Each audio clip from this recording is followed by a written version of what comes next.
guys! For today's video, recognition and farewell party nila Prince sa school. So ayan guys, magpapa-ice cream lang kami. Dahil syempre, pinagpaguran din ng bata na mag-aral ng mabuti para magkaroon sila ng award. So ayan, bibili ako ng ice cream at dadalhin ko yan sa school guys. Ayan, iba-ibang mga flavor ang kinuha ko para magustuhan ng mga kids. So mga 30 pieces nga pala guys ang kinuha ko para naman pag sobra, pwedeng magtigdadala-dalawa sila, pati teacher is kasali na rin dyan sa bilang guys. Ayan. Sarap-sarap ng ice cream. Siguradong matutuwa ang mga bata sa ice cream na ito. So, ayun na nga guys. Pinalagay ko sa karton para hindi agad matunaw ang ice cream. Ayan, sumakay na nga ako ng tricycle. Ayan kasi guys, is katatapos ko lang mag-zumba. Mga 9 a.m. na yan guys. Ako pumunta sa school. Kasi sabi nga ng teacher, mga 9:30 daw ang kainan. Kaya ayan, dito na ako sa school nila Prince. At alam kong matutuwa ang mga bata sa dala-dala kong ice cream. Ayan, pagdating ko nga guys, ayun, tapos na pala silang magsikain at tapos na rin mabigyan ng mga awards.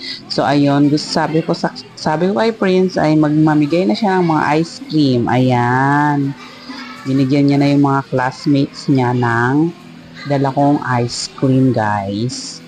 Ayan, happy naman ang mga bata at nagustuhan nila ang ice cream na dala ko. Yung ibang bata ay humirit pa. Ayan no, marami pa naman kasing tirang ice cream kaya ayan, yung ibang batang gusto pa ay pwede pa namang umulit. Ayan guys, congratulations sa mga batang may awards. Especially kay Pinpin na nagsumikap para magkaroon din siya ng award.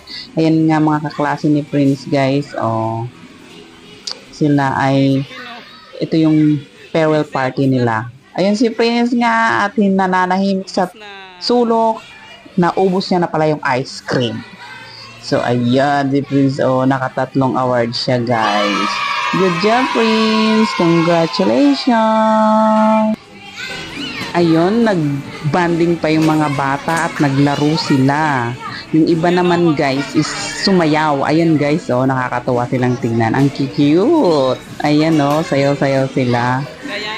Then sabi ko nga kay Prince, sumayaw din siya. Pero ayan, mahiyain, nahihiya siya. Ayaw niyang sumayaw guys at nahihiya siya sa mga klase niya.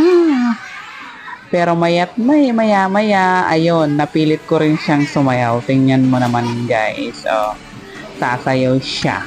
Ice cream lang pala guys ang makakapagpasayaw kay Prince. Charot. Ayan, after niyang kumain ng ice cream, napasayaw siya. Dahil yan, sa ice cream. Iba talaga ang power ng ice cream guys. Ayan, dance. Enjoy mga kids. So guys, hanggang dito na lang ang video na ito. Thank you for watching. See you next video. Bye. Mwah.